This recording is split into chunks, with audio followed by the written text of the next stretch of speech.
au mois de mars et demain en 2018. Donc déjà Otobengi mandat na bango esekeni eseke to babiloko bafoto na eza na sens te yango na bomonaki Félix un message na eza très clair aza ko soutenir tribunal pénal international à la République démocratique du Congo. Cela veut dire TPI. Donc tous les crimes commis en République démocratique du Congo seront jugés en République démocratique du Congo. Voilà. Dossier Boukangalonto. Vous voyez que Batobele baza ko se lamenter. Yaya Mokondia IGF suite des athées papa nangai. Boukangalonto c'est déjà toyo kikanga ba Otobengi ba Nemi basana kati banani tout ça. Mais maintenant tamponi afandi. Mais les loboling a bolam ce sous dossier ya Otobengi ya santé. Et pas docteur était Longondo à salé le à éviter badinga ba tripoter. Mais dossier oyo ya ba konga mutu asi à salé Otobengi recrutement de complaisance. A ronfler liste pour balo ba mokozambo ka futi ba ministre. Abimiseli biso français ya nouvelle unité. Donc il y a Zuban Nkasi, ba pêcheur, tout ça, bato batani salade à côté ici bango. Parce que les là vous devez comprendre que non, parce que l'ingaba dans ce dossier a été tandis que oyo ya bato bazo saboter ba action à Mokozamboka. Et ça nous saisité. Alors tu as na IGF et papa na biso Gilles Alengeta. Yo ça na mutema musala, donc la fija Mokozamboka. To lingi te bato yo surtout parce na sima babilo ka Boukangalonto. Babilo ya Otobengi gratuité de l'enseignement. Puisque les là papa na biso tous bazana bana na bango bazo tango félé. Alors vous comprendre que même église catholique et ça côté les mela bango. Ya wana tozo yebisa sango. Okozala na ndeko na yo. Okozala na tata mosi na yo.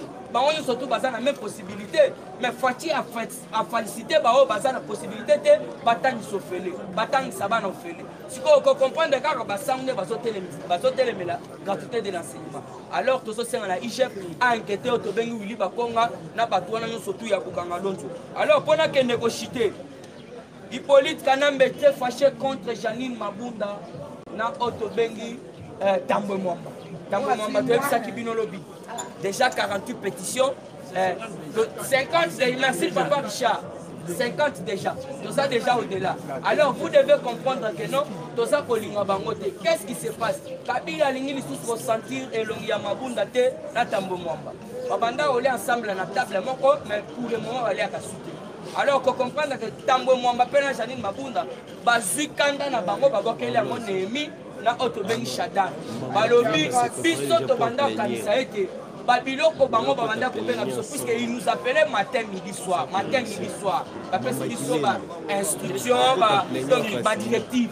Alors qu'est-ce qui se passe? Bango siko balobi pour le moment to ça peut même ya koina bino puisque to banda kanisa ete makambo bino bobanda ko yebisa biso banda ko ute pa ni mutu na bango na ba benga yeme. Or que Otobengi de Mina Shadan baza ko pesa ba directive. Alors le lo makambo bebi ya ona moni Kabila na bato na yino surtout moyen bakuta nezate. Ya ona yebisa ba bino pour le moment ça ko sentir bango. C'est à cause de la diplomatie à Fatigue. Ya ona boyoka ki bato nyonso surtout babanda ki koloba. Oh, bawele ni assemblée, bawele ceci cela. Les lois bagarre ça pour. Fatina et pas naïe mais ba député baza ko. Vous devez comprendre la politique autosana. Alors après avoir nommé formateur, qu'est-ce que Fatigue gagne? À saluer le gouvernement a réduit donc on met à 25 ministres ou soit 30 parce que batouana va un projet de loi boyoka qui président Gilles Atangela Kibino qu'est-ce qui doit arriver après le message à Mokozamboka Atangela Kibino 4 rapports réqualification à nouveau majorité autonomie à parlement et puis qu'on nomme informateur à Kolukela Siko président de la République premier ministre parce que premier ministre a un projet de loi il y a un autre qui nous comptons dans le Bible au cas où bango ba ko persister na Otobengi ba loi na ba projet na ye déplacement na ko dissous on ne faut pas comprendre que ça toujours reposabi et donc on fatigue déjà ça lobby et c'est salami nous toko sabinoté assez loba na est na kozonga 2 semaines les 4 mois assez zonga mais est kimia alors on a pas sabino pour acheter les États-Unis le Japon l'Allemagne la Suisse ba on se trouve à lobby. En tout cas, merci beaucoup na discours ya Félix. Ba féliciter mon Kwatombolo. Yano yoki même bakata yo surtout politique ba féliciter. Ah après le parlement la biso to lingi to le baboye. Avec nos sincères félicitations au président de la République Fatime. OK, merci beaucoup communiqué très important. Place nyonso komona chaleur. Kangaye, ça récompense à $5,000. Nazo annoncé, nazo na mbongo na kotambola nango. Place nyonso komona chaleur. Kangaye, tu peux passer 5 000 dollars. Communiqué. Merci, président Richard. IDPS viva! IDPS viva! Bande konangai, ndenge na yebisaka bino politique ekomi elengi. Lelo jour J makambo ezo, lelo nde suka mpona mabundu. Lelo tozala mobiliser. Bacombattants na bacombattants, tozala unis mobiliser, tokende soutenir action ekosalama lelo. Lelo nde suka ya makambo. Mabundu, c'est regrettable. Oyo tozomona lelo mabundu akei koluka Leila Zeruki. Akei koluka ye mpona nini? Po bango babanda koloba ke biso tokoyi ingérence ya communauté internationale. Lelo babosani maloba na bango oyo balobaki ke ingérence tolingango te. Mais lelo mabunda ye moko akei kosenga Leila Zeruki akende koprêter main papa mama okosi na bande kona ngai na yebisi bino ke lobby comité d'âge le bureau d'âge oyo ya assemblée provisoire assemblée nationale bakutanaki na mokonzi mboka bande kona ngai mokonzi mboka apesi bango félicitations merci mingi mpona bravoure na bango mpe ayebisi bango ke aexote bango ke ils sont en train d'écrire une nouvelle histoire. Mokonzi mboka yebisa bango ke bozokoma histoire ya sika. Lelo soki bamunda ke histoire de Sili ya FCC akungami mbala moko. IDPS viva! Bande wana ngai ezokamisa bato. François Zekuye oyo a FCC. Bango balobi ke makambo ya comité d'âge wana bayebi yango bureau d'âge bayebi yango te. Mais lelo azoloba ke azokende ko saisir bureau d'âge wana. Est-ce que à reconnaître ou bien à reconnaître? À reconnaître. Donc c'est que makambo yo kosala malelo eza en monnaie difforme. To prêter main na makambo yo ekosala malelo. IDPS viva. To leki na information mususu bande ko ngai pona ko yebisa bino. Bande ko bautu ko lobelango awa. États-Unis, tozana 6 pays. Kamikila poto oyo bazo soutenir bazui acte na maloba oyo na discours oyo mokonzi mboka sali.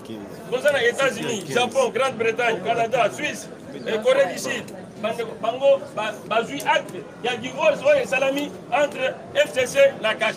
Basa ya kose bakasi pe bazo lobake basa wana bazo soutenir renforcement donc ya makambo ya sika oyo ezokota na mboka. IDPS viva na yango topesi bango merci makasi mais malgré bando na biso mususu ba chinois oyo babo izo tozakuna te bino bosomaka biloko ya mabe bosalaka biloko ya mabe oyo ediraka te na yango bino pe fobanda koto na bino tolingi komona bino te oyo lisusu awa te. IDPS viva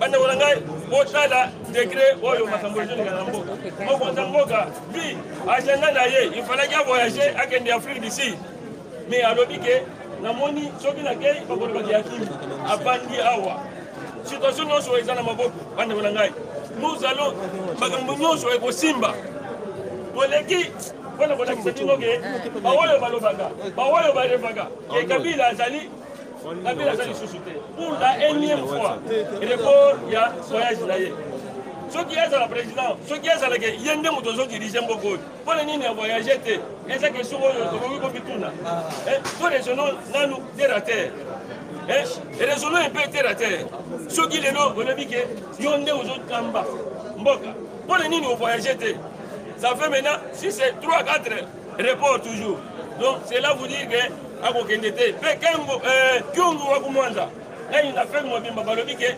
tozomona utilité ya voyage wana te soki akomi kuna na katanga ekoyini na yango nde azoboya bandeko na ngai akokende te tolakisi bango ke Félix nde mokonzi ya bakonzi na RDC aza Félix Antoine Tshisekedi Tshilombo elongi ya fete mama moko te aza oyo akoleka Félix na kiodorite bandeko na ngai Ferdinand Kambere a déclaré sur les ondes que d'accord oyo babanda koloba kaka accord mais batunaki ye mokolo wana na top Congo batuni ye olakisa bobrandir accord oyo Tshisekedi asigné na Kabila eza accord nini bandeko abandiki mia azangi eloko koloba aye koloba ke eza accord ya cogestion mais eza accord ya cogestion est-ce que ils ont engagé mboka jamais eko kongagé mboka te na yango tozo mettre en garde Ferdinand Kambere keba musala yo ko musala te papa